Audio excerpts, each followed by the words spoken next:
Conflicts of interest between EB-5 regional centers and project developers. When selecting regional center projects, EB-5 investors should look for conflicts of interest between regional centers and project developers.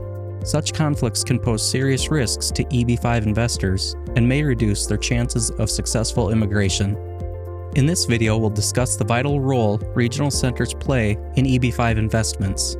Then, we'll examine how conflicts of interest between EB-5 regional centers and project developers put investors at risk. Next, we'll consider how recent EB-5 reforms impact the risks of such conflicts. Finally, we'll explain how investors can identify projects with this type of conflict.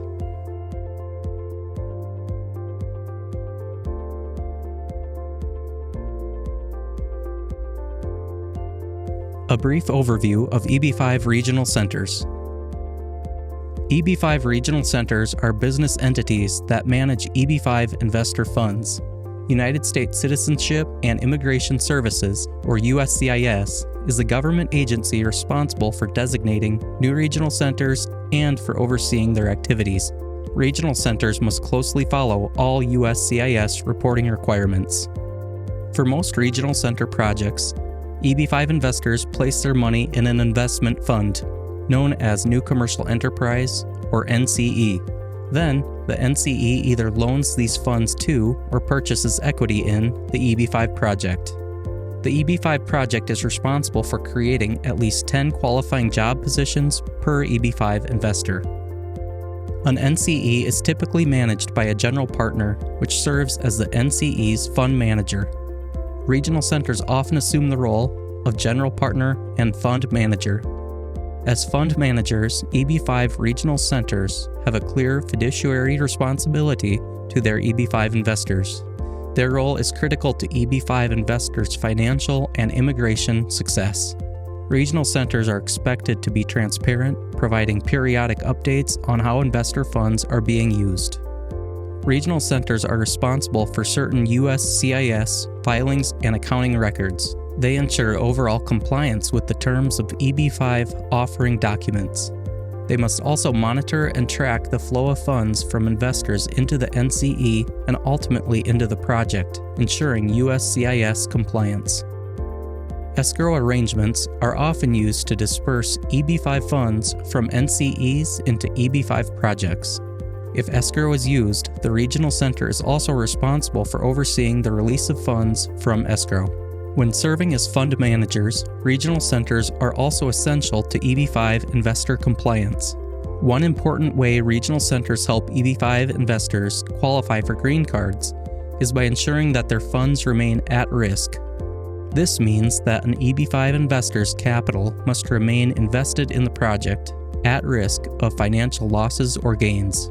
The at-risk status must be maintained until the investor files Form I-829, the final petition for an EB-5 visa. Regional centers also provide financial records needed for investors' I-829 petitions. Because of the important role regional centers play in EB-5 investments, EB-5 investors must carefully examine the relationships between regional centers and EB-5 project developers. Conflicts of interest between regional centers and developers pose serious financial and immigration risks to investors. How conflicts of interest between EB-5 regional centers and project developers create risk for EB-5 investors. In some cases, a regional center sponsoring an EB-5 project is affiliated with the project's developer. The entities may even share the same name. While such conflicts are allowed by the EB-5 program, project documents must clearly disclose these conflicts to EB-5 investors. If a project's regional center and developer are affiliated, the developer would act as both the lender and borrower of the EB-5 funds. This situation creates an inherent risk that the developer will prefer itself over the project's EB-5 investors. If the EB-5 project experiences financial problems, the developer may give priority to safeguarding its own funds. It may not do all in its power to protect EB-5 investors from adverse financial and immigration outcomes. Consider the following scenario. The developer and regional center in an EB-5 apartment building project are affiliated. The project's capital structure is partly funded by a senior bank loan. Each apartment unit is projected to be rented at $3,000 per month. When the apartment building is completed, the economy enters a recession. As a result, the actual monthly rent per unit is $2,000, not $3,000. This leaves a project with a major capital shortfall, and it may be unable to pay its senior bank loan. Since the regional center managing the EB-5 funds in this project is affiliated with the developer, it may place the developer's interests above those of the EB-5 investors. As fund manager, the regional center may suspend interest payments due to the EB-5 investors or delay the repayment timeline. In this scenario, the consequences of the conflict of interest would also impact the investor's immigration efforts. In the event of a capital shortfall, the developer and fund manager may not have the money needed to create at least 10 jobs per EB-5 investor. Too few jobs will disqualify some or all of the project's EB-5 investors from receiving permanent green cards. This example demonstrates how conflicts of interest between regional center and project developer create higher financial and immigration risk for EB-5 investors. Independent third-party regional centers are far more likely to honor their fiduciary duties to the EB-5 investors. In the case of a funding shortage, independent regional centers acting as fund managers will seek to protect EB-5 investors. For example, a regional center may require a developer to sell part of its assets or use other means to ensure the EB-5 investors are repaid promptly and remain compliant with USCIS requirements. New reporting requirements for regional centers under the EB-5 Reform and Integrity Act of 2022. The EB-5 Reform and Integrity Act of 2022 was signed into law in March 2022. This bill introduced several new transparency and accounting requirements for regional centers.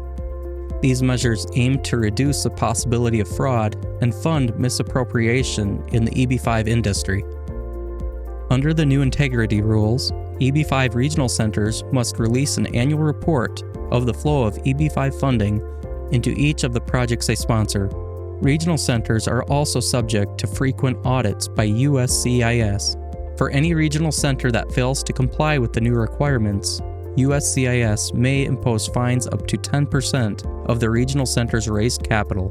USCIS may also terminate the regional center. A conflict of interest between a project's regional center and developer increases the risk of non-compliance, which ultimately increases immigration risk for EB-5 investors who rely on that regional center's compliance for their immigration petitions. Finding a low-risk EB-5 project.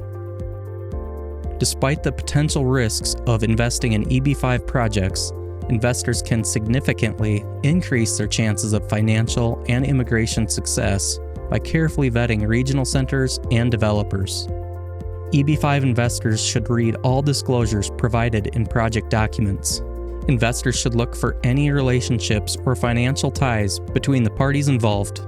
Long-term cooperation is acceptable and can even add value, but common ownership between regional center and developer is a red flag. Conflicts of interest between regional centers and developers create more risk for EB-5 investors. If a regional center is independent from the developer, that regional center, acting as fund manager, is more likely to serve the interests of its EB-5 investors. Low-risk projects have independent regional center sponsors. If you are interested in finding a low-risk EB-5 project with an experienced, independent regional center, we invite you to schedule a free meeting with EB-5AN. We operate more than 10 regional centers across the United States, and our EB-5 projects have helped more than 2,000 investors immigrate to the United States through the EB-5 program. All of our regional centers are 100% independent from their project developers.